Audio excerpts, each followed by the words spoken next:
Hi, my name's Simon Luckhurst and I'm the author of Lines in the Sand.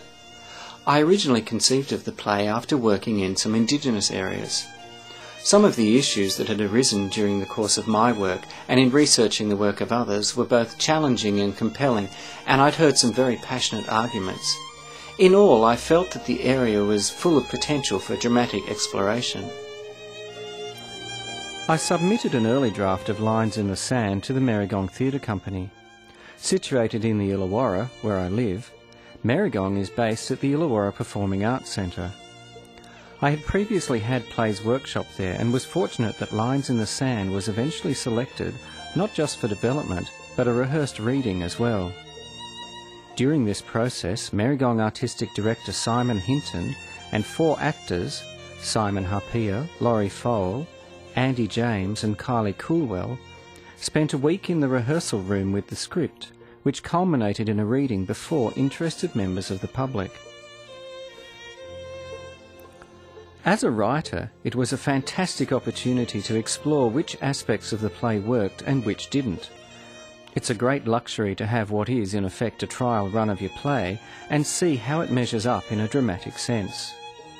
The other aspect which I felt it was important to explore further was the play's Indigenous component, and I sought feedback from people who were both Indigenous and artistic practitioners. Around this time, the play was also shortlisted in the prestigious Griffin Award, and partly as a result of this, but also because I was beginning to develop a relationship with the Radio Drama Department at Radio National, I submitted the play for potential inclusion in its airplay program. The response was positive. Not only was Lines in the Sand to be produced, but I had been invited to direct it. My eventual cast for Lines in the Sand was Annie Finsterer, David Roberts, who had recently appeared in the movie The Square, Kylie Coolwell, who had appeared in the Wollongong reading,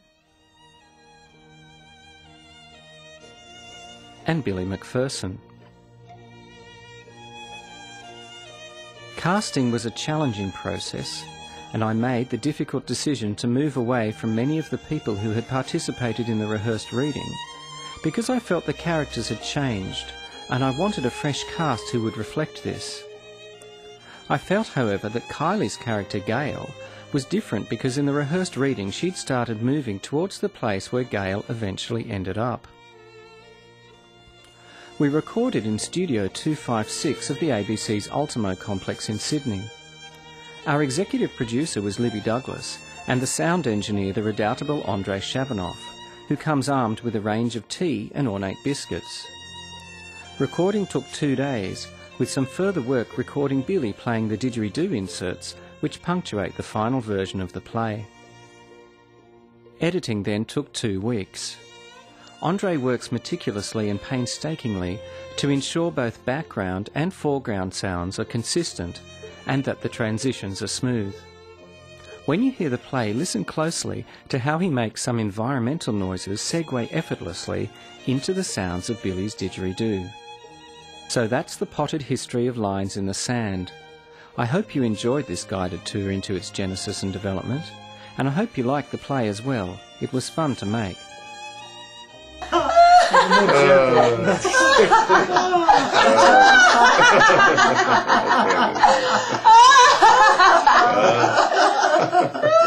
Maybe not quite that much fun.